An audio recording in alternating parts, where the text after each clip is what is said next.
નમસ્કાર, હું નીતિન પટેલ. તમે જોઈ રહ્યા છો સમાચાર મેં આગળ ન્યૂઝ. હવે જોઈએ આજના સમાચાર. કડી વિધાનસભાની પેટા ચૂંટણી માટે રાજકીય પક્ષોએ તૈયારીઓ તેજ કરી છે. ભાજપ અને કોંગ્રેસે ગઈકાલે મોડી રાત્રે પોતાના ઉમેદવારની જાહેરાત કરી હતી. ભાજપે જોટાણાના જનસંઘી નેતા રાજેન્દ્ર ચાવડાને ટિકિટ આપી છે. બીજી તરફ કોંગ્રેસે પૂર્વ ધારાસભ્ય રમેશભાઈ ચાવડા ઉપર વિશ્વાસ મૂક્યો છે. આમ આદમી પાર્ટી ઉમેદવાર જગદીશ ચાવડા અને કોંગ્રેસી પૂર્વ ધારાસભ્ય રમેશ ચાવડા અને ભાજપના રાજેન્દ્ર ચાવડાએ કડી પ્રાંત કચેરી ખાતે પોતાની ઉમેદવારી નોંધાવી છે. બસ ટિકિટ મળી અમે પાર્ટીનો ખૂબ ખૂબ આભાર માનું છું, ધન્યવાદ માનું છું કે મને પાર્ટીએ તક આપી.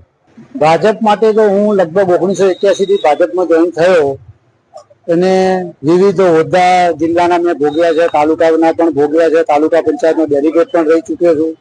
2011 થી 2017 સુધી ગુજરાત એસસી ડેવલપમેન્ટ કોર્પોરેશનનો ડિરેક્ટર પણ રહી ચૂક્યો છું અને હાલમાં પાર્ટીમાં ગુજરાત પ્રદેશ અનુસૂચિત જાતિ મોરચાનો આમંત્રિત કારોબારી સભ્ય પણ છું. જે વિકાસના કામો અધૂરા છે એને અમે પૂરા કરવાનો પૂરેપૂરો પ્રયત્ન કરીશું અને ન્યાય આપીશું. રાજકોટ જિલ્લાના ધોરાજી જેતપુર હાઈવે પર ભૂતવડ ચોકડી નજીક આજે એક કમખ્વાર અકસ્માત સર્જાયો હતો. ખાદ્યતેલ ભરેલા ટેન્કર અને ખાનગી ટ્રાવેલ્સની બસ વચ્ચે થયેલા અકસ્માતમાં 10 થી વધુ મુસાફરોને ગંભીર ઈજાઓ પહોંચી હતી. અકસ્માત એટલો ભયાવહ હતો કે ટેન્કર પલટી મારી ગયું હતું અને રસ્તા પર ટેર ઢોળાઈ જતા હાઈવે પર ટ્રાફિક જામના દ્રશ્યો સર્જાયા હતા. ધોરાજી તાલુકા પોલીસે ઘટના સ્થળે પહોંચી ગુનો નોંધી વધુ તપાસ હાથ ધરી છે. રસ્તાની સાઈડમાં તેલના ખાબોચિયા ભરાતા લેવા માટે લોકો પડાપડી કરતા જોવા મળ્યા હતા. બસમાં સવાર મુસાફરો અકસ્માતને કારણે ભારે ભયભીત બન્યા હતા. ઘણા મુસાફરોને આ નાસભાગ અને અકસ્માતની ઘટનાથી માનસિક આઘાત લાગ્યો હતો. અકસ્માત બાદ તરત જ મદદ મળી જતા ઘણા લોકોએ રાહતનો શ્વાસ લીધો હતો. જોકે આ ઘટનાએ હાઈવે પર વાહન ચાલકોની બેદરકારી અને ભયાવહ પરિણામો તરફ એકવાર ધ્યાન દોર્યું છે. હવે પોલીસ દ્વારા ટેન્કરના ડ્રાઈવર અને ટ્રાવેલ્સના ડ્રાઈવર બંનેની પૂછપરછ કરવામાં આવશે. ઉપરાંત અકસ્માત સ્થળની આસપાસ સીસીટીવી ફૂટેજ અંગે પણ તપાસ હાથ ધરવામાં આવી છે.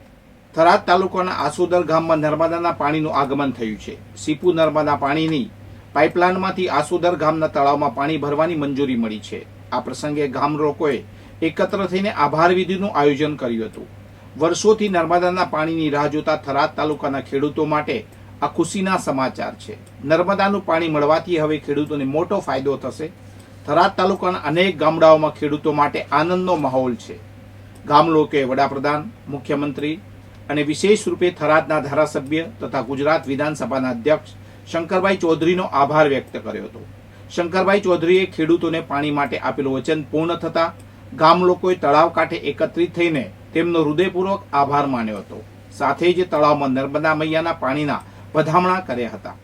અમદાવાદ મહેસાણા હાઈવે પર કલોલના એમડી મસાલા પાસે ગઈકાલે રાત્રે 11:30 વાગે બે કાર વચ્ચે અકસ્માત સર્જાયો હતો. કડી ગોપાલ પાર્ક સોસાયટીમાં રહેતા શૈલેષભાઈ મણીલાલ પટેલ અને તેમના પત્ની દર્શનાબેન પટેલ તેમની કાર GJ18 ED 1653માં અમદાવાદથી કડી તરફ ફરી રહ્યા હતા. આજે પોલીસે ગુનો દાખલ કરીને કાર્યવાહી હાથ ધરી છે. મહેસાણા તરફથી પૂરપાટ ઝડપે આવતી કાર GJ18 EB 8847ના ચાલકે તેની કારના સ્ટેરિંગ પરનો કાબુ ગુમાવ્યો હતો. આ કાર હાઈવેના ડિવાઈડર પરની લોખંડની રેલિંગ તોડીને સામેની લેનમાં જતી શૈલેષભાઈની કાર સાથે ધડાકાભેર અથડાઈ હતી. અકસ્માતમાં બંને કારમાં સવાર 4 લોકોને ગંભીર ઈજાઓ થઈ હતી અને આ ઘટનાની જાણ આસપાસના લોકો અને વાહન ચાલકોને થતા આ બંને કારમાં ફસાયેલા ઈજાગ્રસ્તોને કારમાંથી બહાર કાઢ્યા હતા. 108 એમ્બ્યુલન્સ મારફતે ઈજાગ્રસ્તોને પ્રથમ કલોલની ખાનગી હોસ્પિટલમાં અને ત્યારબાદ વધુ સારવાર માટે અમદાવાદ અને ગાંધીનગરની ખાનગી હોસ્પિટલમાં ખસેડવામાં આવ્યા હતા. અકસ્માતને કારણે 1 કલાકથી વધુ સમય સુધી હાઈવે પર ટ્રાફિક જામ સર્જાયો હતો. દર્શનાબેન શૈલેષભાઈ પટેલે અકસ્માત સર્જનાર કાર ચાલક વિરુદ્ધ કલોલ શહેર પોલીસ સ્ટેશનમાં ફરિયાદ નોંધાવતા પોલીસે આ અકસ્માત સર્જનાર કાર ચાલક વિરુદ્ધ અકસ્માતનો ગુનો નોંધી કાયદેસરની કાર્યવાહી હાથ ધરી છે. જામનગરના રણજીત સાગર રોડ પર એક અસામાન્ય ઘટના બની. મોડી સાંજે ઘાસ ભરેલો એક મિની ટ્રક ઉપરથી પસાર થતી વીજ લાઇન સાથે અથડાયો. તણખા પડવાથી ટ્રકમાં ભરેલું સૂકું ઘાસ સળગવા લાગ્યું. ડ્રાઈવરે તત્કાલ નિર્ણય લીધો. તેણે સળગતા વાહનને રણજીત સાગર ડેમના પાણીમાં ઉતારી દીધું. પોતે પણ વાહનમાંથી કૂદીને પાણીમાં ઉતરી ગયો. ડેમના પાણીથી આગ પર કાબુ મેળવવામાં સફળતા મળી. ડ્રાઈવરની સમય સૂચકતાને કારણે કોઈ જાનહાની થઈ નહીં. ઘટના સમયે ત્યાંથી પસાર થતા અન્ય વાહન ચાલકોએ આ સમગ્ર દ્રશ્યનો વિડીયો બનાવ્યો. આ વિડીયો સોશિયલ મીડિયા પર વાયરલ થયો છે. લોકો ડ્રાઈવરની હાજરી સૂઝની પ્રશંસા કરી રહ્યા છે. મિની ટ્રક જામનગરથી મોખાણા તરફ જઈ રહ્યો હતો. વાહનમાં મોટા પ્રમાણમાં સૂકું ઘાસ ભરેલું હતું. રણજીત સાગર ડેમની નજીકથી પસાર થતી વખતે વીજ લાઇન સાથે અથડામણ થઈ. ડ્રાઈવરની ત્વરિત કાર્યવાહીએ મોટી દુર્ઘટના ટળી હતી. સુરત શહેરના ધમધમતા ઔદ્યોગિક વિસ્તારમાં ઇન્ડસ્ટ્રીયલ યુનિટની આડમાં ચાલતું કૂટણખાનું પકડાયું છે. વરાછાના ઘનશ્યામનગરમાં આવેલા એક ઇન્ડસ્ટ્રીયલ યુનિટની અંદર ઘણા સમયથી દેહ વેપારનો ઘોરક ધંધો ચાલતો હતો. સ્થાનિક પોલીસને મળેલી બાતમીને આધારે વરાછા પોલીસ સ્ટાફે રેડ કરી હતી અને મહિલા સંચાલક અને 6 ગ્રાહકોની ધરપકડ કરી છે, જ્યારે 3 દેહ વેપારમાં સામેલ મહિલાઓનું રેસ્ક્યુ કર્યું હતું. ઘનશ્યામનગર વિસ્તાર, જે મૂળભૂત રીતે ઇન્ડસ્ટ્રીયલ ઝોન તરીકે ઓળખાય છે, ત્યાં મોટી સંખ્યામાં એમ્બ્રોડરી અને ટેક્સટાઇલ યુનિટો કાર્યરત છે. વરાછા પોલીસે આ કેસમાં હવે વધુ તપાસ હાથ ધરી છે.